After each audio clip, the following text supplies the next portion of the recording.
Bank job one of the most demanded jobs मानी जाती है।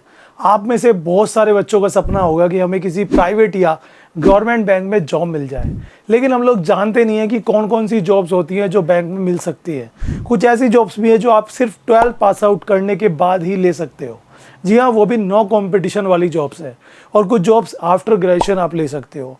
गवर्नमेंट जॉब भी हम बस ये जानते हैं कि बैंक में क्लर्क और पीओ ही बन सकते हैं, लेकिन उसके अलावा भी बहुत सारी जॉब्स होती हैं। तो आज इन सभी गवर्नमेंट और प्राइवेट बैंक की जॉब्स के बारे में डिटेल में बात करेंगे।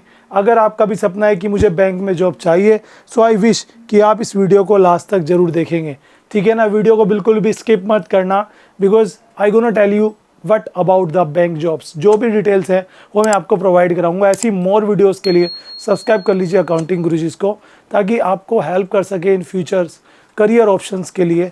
लेट्स सी गाइस, देखो सबसे पहले हम बात करेंगे गवर्नमेंट बैंक्स के बारे में।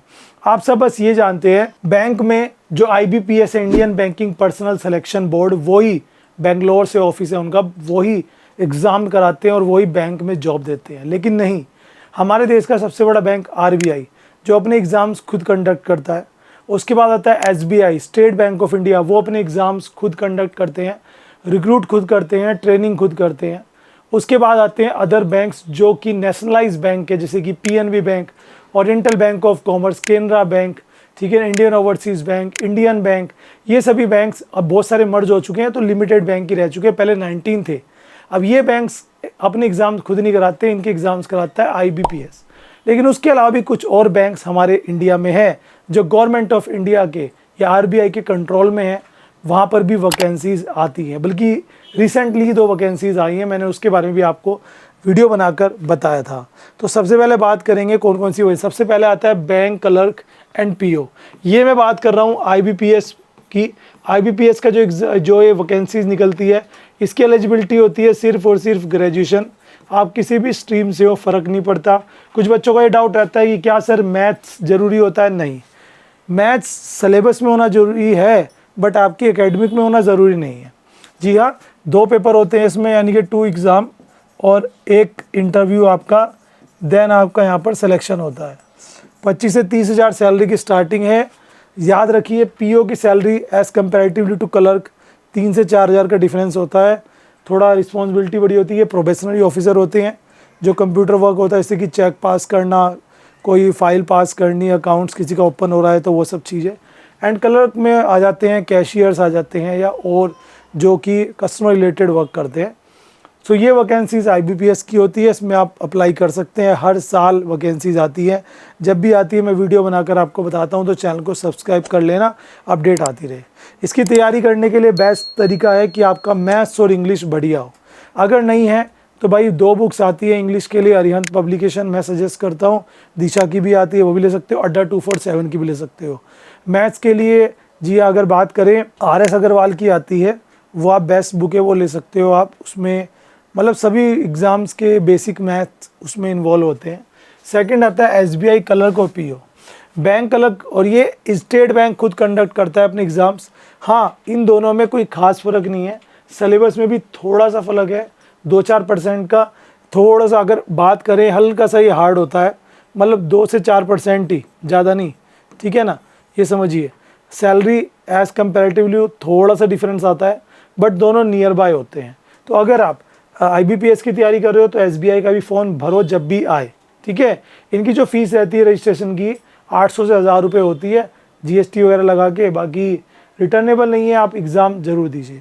नेक्स्ट आता है RBI ग्रेड B और ग्रेड C। ये 2 वैकेंसीज़ होती हैं रिज़र्व बैंक ऑफ इंडिया की। आपको बताऊँगा, रिज़र्व बैंक ऑफ इंडिया के हर स्टेट के हेड सेंटर में, यानी कि कैपिटल में बैंक्स ब्रांच होती हैं। वहाँ पे सबसे बड़े कौन होते हैं? गवर्नर, उसके बाद आते हैं सब गवर्नर, उसके बाद आते हैं और अधिकारी, और फिर आते हैं ग्रेड B और ग्रेड C के ऑफिसर्स। तो उसके लिए एलिजिबिलिटी होती है ग्रेजुएशन, और यहाँ पर भी 2 एग्ज़ाम्स होते हैं। थोड़ा सा कंपैरेटिवली टफ होता है, बट हाँ अच्छी बात क्या है कि सैलरी बहुत अच्छी होती है, एक रुतबा होता है भाई RBI में मैं जॉब कर रहा हूँ। नेक्स्ट आता है बैंक SO, ये बोलते हैं स्पेशलाइजेशन ऑफिसर। ये एक डेडिकेटेड जॉब होती है, इसमें कंपटीशन कम होता है। रीज़न बताता हूँ। ये लॉ वालों के लिए अलग होती है, MBA वालों के लिए भी होती है, सीए होती है और इंजीनियरिंग वालों के लिए होती है। ठीक है, अब सोचो कि लो की वैकेंसी निकली है, कोई और क्यों भरेगा, केवल लो वाले स्टूडेंट ही भरेंगे। और बहुत सारे बच्चे इंटरेस्टेड भी नहीं होते, कोई प्रैक्टिस में अच्छा कर रहा है, कोई किसी कंपनी में जॉब कर रहा है, तो कंपटीशन थोड़ा कम होता है।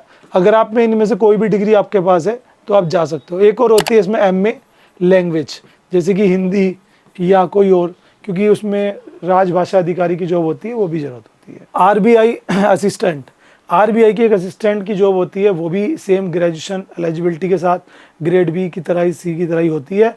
तो ये ग्रेड सी की जॉब मानी जाती है। अगर आप इंटरेस्टेड हो इसमें भी जा सकते हो। जैसे मैंने भी आरबीआई के समझाया ना, सेम ऐसे ही रहेगा।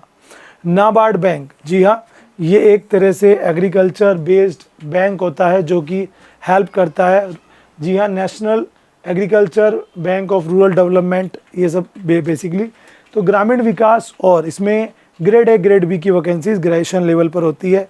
एक एग्ज़ाम होता है, इंटरव्यू होता है, 2 एग्ज़ाम नहीं होते। अगर आप इंटरेस्टेड तो जा सकते हैं। नाबार्ड अपने खुद कंडक्ट कराता है। ठीक है, उसके बाद आता है एनएचबी, नेशनल हाउसिंग बैंक, ये भी गवर्नमेंट ऑफ इंडिया का ही है। और यहाँ पर भी ब्रांच, यहाँ पर भी असिस्टेंट मैनेजर की वैकेंसीज अभी निकली हुई थी, कुछ लोगों ने भरा, इस साल भी आएंगी। आईडीबीआई की भी अभी वैकेंसीज आई थी असिस्टेंट मैनेजर की, और सैलरी अच्छी थी, इसमें सैलरी अच्छी मिलती है। एक एग्ज़ाम होता है, देन इंटरव्यू। अगर आप इंटरेस्टेड है इसमें भी जा सकते हैं। इसके साथ ही क्षेत्रीय ग्रामीण बैंक होते हैं, रीजनल रूरल बैंक आरआरबी, वहाँ पर भी वैकेंसीज होती हैं। और भी बैंक्स होते हैं और छोटी मोटी वैकेंसीज भी आउट होती रहती हैं, बट उनके बारे में हमें पता नहीं लगता, क्योंकि वो पब्लिकली अनाउंस नहीं होती है ना, और ना ही हम उसके बारे में जानते हैं। मैं हमेशा से कहता हूँ तैयारी उस एग्ज़ाम की करो जहाँ पे कंपटीशन कम हो, ताकि आपके पॉसिबिलिटीज़ ज़्यादा हो वैकेंसीज़ की। ऐसा ना हो कि हम आईबीपीएस के लिए फॉर्म भर रहे हैं, अब लाखों बच्चे भरते हैं, जो ब्रिलियंट होता है वो निकल जाता है, और दूसरा लक भी काम करता है। तो मैं यही कहूँगा, इनमें से सभी की तैयारी ना करके टारगेट बनाओ 2-3 एग्ज़ाम्स का, उसकी प्रिपरेशन करो। अगर आप इनमें से किसी पर एक डेडिकेटेड वीडियो चाहते हो with all details, I will provide you soon. आप बस कमेंट कर दें, ठीक है। अब आते हैं प्राइवेट बैंक की बारी। देखो, अगर मैं प्राइवेट बैंक की बात करूं तो हमारे देश में private bank HDFC one of the best bank, ICICI, axis bank, Kotak bank, बंधन बैंक, एयू बैंक, और अब तो पता नहीं और कितने खुलते जा रहे हैं। ठीक है ना, मतलब अभी मैंने 2-3 बैंक के नाम और सुने हैं, तो आप भी देखते होंगे। These are the private banks. वहाँ पर क्या होता है, प्राइवेट जॉब होती है, बट 12th के बाद भी आप जॉब ले सकते हो, जबकि गवर्नमेंट बैंक में 12th के बाद कोई वैकेंसी नहीं होती। 12th के बाद कुछ जॉब्स होती हैं और कुछ होती हैं आफ्टर ग्रेजुएशन। बैंक वाले सबसे पहले एक्सपीरियंस मांगते हैं। अगर एक्सपीरियंस नहीं है तो या तो वो सैलरी कम देंगे, या फिर सैलरी नहीं देंगे, आपको बस केवल कमीशन देंगे। अगर आपके पास एक्सपीरियंस है या फिर आपने बैंकिंग डिप्लोमा कर रखा है, जी हाँ, प्राइवेट बैंक में अगर आपने ग्रेजुएशन के साथ 12th के साथ कोई बैंकिंग डिप्लोमा किया हुआ है, सर्टिफिकेट किया हुआ है, जिसमें आपके पास नॉलेज है सब्जेक्टिव, तो भी आपकी जॉब लग सकती है। बहुत सारे बैंक्स खुद ये कोर्स कराते हैं, आप उनकी वेबसाइट पे जाके चेक कर सकते हैं, और इंस्टीट्यूट्स भी कराते हैं। मैं उन पर काफ़ी वीडियोस बना चुका हूँ, हमारे चैनल पर अवेलेबल है। पहली बात करते हैं पहली जॉब की, जो आती है आपके लिए सेल्स एजेंट। इसकी एलिजिबिलिटी होती है 12th पास आउट। ये किसी भी प्राइवेट बैंक में मिल जाएगी। अगर आपका कोई जानने वाला किसी बैंक में जॉब करता है, उससे बात कर लो। कंसल्टेंसी फर्म होंगी आपके शहर में, वहाँ से बात कर लो। डायरेक्ट बैंक में कॉन्टैक्ट कर सकते हो।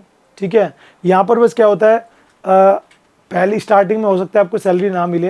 अकाउंट खुलवाना, लोन दिलवाना, क्रेडिट कार्ड इशू करवाना, एफडी करवाना, इन सब के लिए आपको कमीशन मिलता है अच्छा खासा। तो अगर आप परफॉर्मेंस अच्छी देते हो तो आपको सैलरी भी मिल सकती है। 10 से 15 हज़ार सैलरी होती है, प्लस आपका कमीशन यहाँ पर रहता है, इंसेंटिव जिसे कहते हैं। जोड़ जाड़ के 20-25 कमा लेते हैं 2-3 महीने के बाद, अगर आप अच्छे से डेडिकेटेड मेहनत करते हो। उसके बाद है POSP, point of cell person. ये इसके लिए किसी बैंक में जाने की ज़रूरत नहीं है।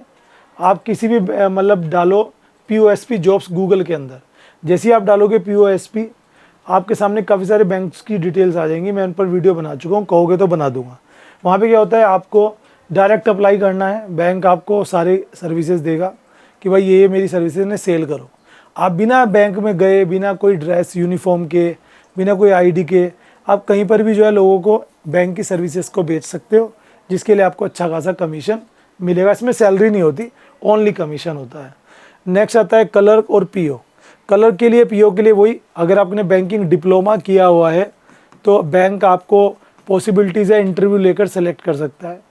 थोड़ा एक्सपीरियंस है तो अच्छी सैलरी भी मिल सकती है। और यूजुअली मैंने देखा है प्राइवेट बैंक के एम्प्लॉयज़ जो हैं वो स्विच करते रहते हैं एक बैंक से दूसरे बैंक में, क्योंकि उन्हें सैलरी अच्छी तभी मिल पाती है। तो ये भी बहुत देखा है, जहाँ पे मेरा अकाउंट है जिस प्राइवेट बैंक में, वहाँ पर मैं देखता हूँ एम्प्लॉय चेंज होते रहते हैं। भाई अब तो ये था, पहले 6 महीने पहले ये था, 2 साल बाद ये हो गया। तो क्यों? क्योंकि ये ज़रूरी होता है। उसके बाद आते हैं लोन ऑफिसर और अदर जॉब में, जैसे RM हो गया, ठीक है, मार्केटिंग हेड हो गया, और भी डिफरेंट प्रोफाइल्स होती हैं बैंक में, हज़ारों पोस्ट होती हैं भाई।